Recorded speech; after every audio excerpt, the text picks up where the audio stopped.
Magandang araw sa inyong mga kapugi. Ito ang part 3 ng paggawa natin ng mini oven dito sa taas ng bundok. At sa unang salang natin dito ay magluluto tayo dito ng lechon manok. At sa hindi ko inaasahan ganito kaganda ang kinalabasan. Sipag at tiyaga lang ang puhunan, bonus na lang ang kapugian. Kung wala ka nito ay lagi kang talo.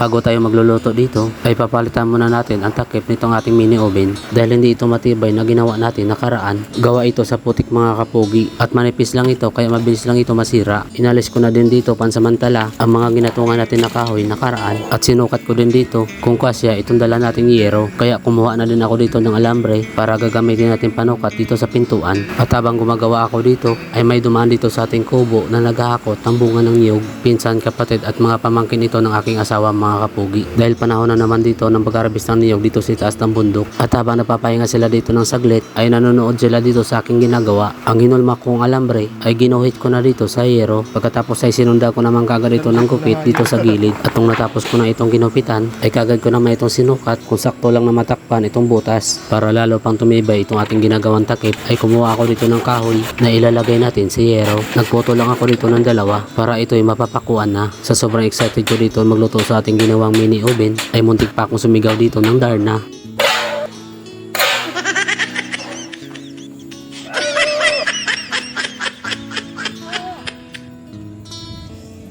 Kahit pa kumikirot itong aking kamay, ay pinilit ko pa rin tapusin itong ating ginagawang takip ng mini oven. Binaloktot ko rin itong mga nakausling pako para hindi tayo matusok at masugatan ito. Pagkatapos ay akin naman kagad itong ipinatong at sa napansin ko ay parang hindi pa ito kumpleto. Kaya naisipan kong patungan pa ito ng kahoy para may mahahawakan pa tayo dito sa tuwing nainitan ito kapag nagagatong na tayo. At naisipan ko rin dito maglagay ng alambre para kapag magsarado tayo ng pinto nito ay hindi kagad ito matatanggal o mahuhulog. At sa wakas ay natapos na tayo sa paggawa ng takip nito. Doon sa part 2 na ating in-upload, marami nag-comment na bakit daw hindi ko nilagyan ang daanan ng usok. Itong ating DIY mini oven, balak ko sanang butasan yung takip mga kapugi at doon na lang sana ang kanyang singawan. Kaso napapaisip ako na parang pangit ng tingnan kung doon natin lalagyan ng butas. Kaya nagpasya na akong butasan dito banda sa itaas at dinagdagan na lang ng putik at hinulma katulad ng usok ko.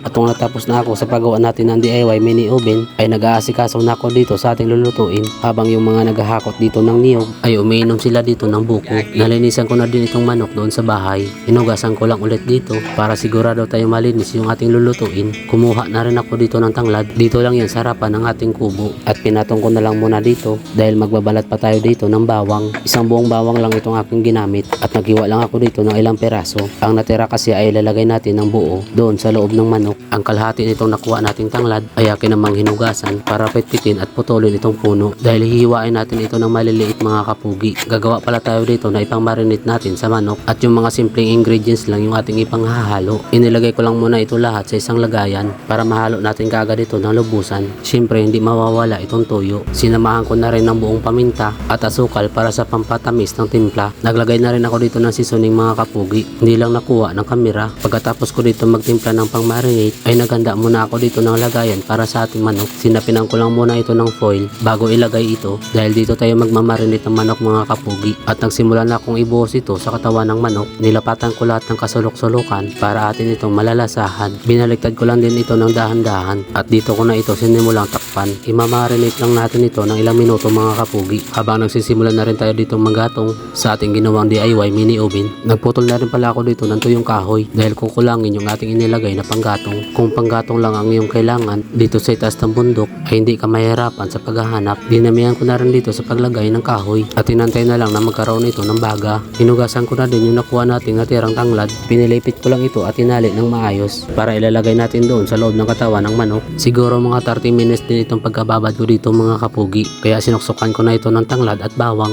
Pagkatapos ay sinimulan ko na ulit itong binalutan gamit itong foil. Pero dito na sa kanyang katawan, ang bala ko muna dito mga kapugi ay isasalang ko muna ito na nakabalot sa foil para hindi kagad masunog ang balat nito sa apoy dahil hindi natin tansya ang init sa loob ng ginawa nating mini oven kaya may posibilidad na masunog ang balat ng manok dito at ang loob naman ay hindi ganong maluluto at ginawan ko ito ng paraan para hindi mangyari ito. At kung tapos na ako sa paghahanda ng ating isasalang ay inayos ko na dito yung ating gatungan. Nilagyan ko na din ito ng uling na gawa sa baon ng niyog. Inantay ko lang mawala itong maraming usok bago ko ito isinalang at inurasan ko rin ito mga kapugi. Pagsarado ko dito ay namatay namatay kagad ang apoy sa loob. Kaya nagkaroon kagad ito ng maraming usok. Pero okay lang yun dahil nakabalot naman yung manok natin sa foil. Siguro mga 20 minutes na ito na pagsalang. Kaya mabango na ang lumalabas dito na usok. Kaya pagkalipas ng 30 minuto ay akin na muna itong kinuha dahil aalisin na natin ito sa pagkakabalot. Ang purpose nito ay para maluto lang ang pinakaloob ng manok. At kung napansin nyo dito mga kapugi ay tinusok ko ito ng malapad ng kutsilyo para makita ko kung may dugo pa na lumalabas sa karne nito. At medyo malapit na itong maluto. At isasalang na lang natin ng ganito mga kapugi para ang kulay ng balat nito ay unti-unti nang pumula. At hindi ko muna dito pinahira na minarinate natin na sauce mga kapugi dahil magbibilang na naman tayo dito ng 30 minuto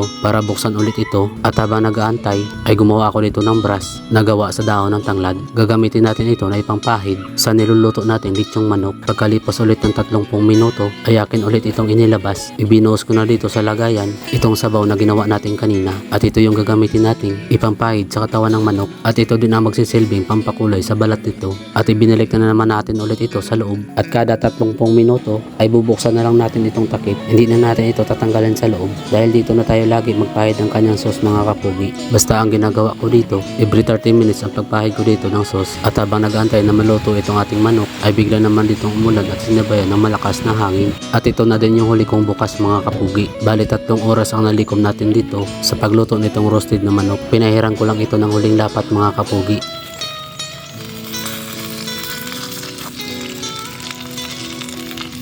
Maya't maya ay akin na itong inalis sa pagkakasalang at sobrang tuwa ko dito dahil maganda ang kinalabasan ng ating niluluto. At ito pala ang resulta ng niluto natin na manok dito sa ating ginawang DIY mini oven. At kumuha lang ako dito ng sapat sa aking kailangan mga kapugi dahil ipapatikim ko rin ito sa aking pamilya. Siguradong matutuwa sila nito sa aking unang niluto dito sa ating ginawang DIY mini oven.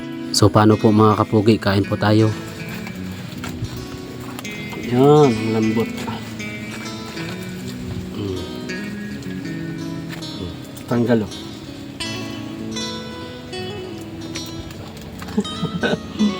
Tanggal. Sa mga nakaabot sa dulo ng aking video, maraming salamat at God bless sa inyong lahat. Shoutout nga pala kay Joe Margacutan Barrio, watching from KSA, kay Joel Aranya Bartolata, kay Bong Ponce, kay Ronel Totanes, watching from Rosario Cavite, sa family niya sa Pangpang Camarines Norte at sa Del Carmen Camarines Norte, kay Busto Clas, kay Bel Ramos Doms, kay Arben Barquilla Aguirre, watching from Mulanay Quezon, kay Anderson Crisostomo, watching from Modena Italy, kay Randy Mendinilla, watching from Caloocan City, at sa asawa na si Noralyn at sa kanyang mga anak, at sa Mendinilla family, kay Mark Dan Espera, watching from Plaridel, Bulacan, kay Roel Buaway, watching from Adelaide, South Australia, at sa dalawa niyang anak na si Troy at Tommy. At yun lang po mga kapugi, maraming salamat.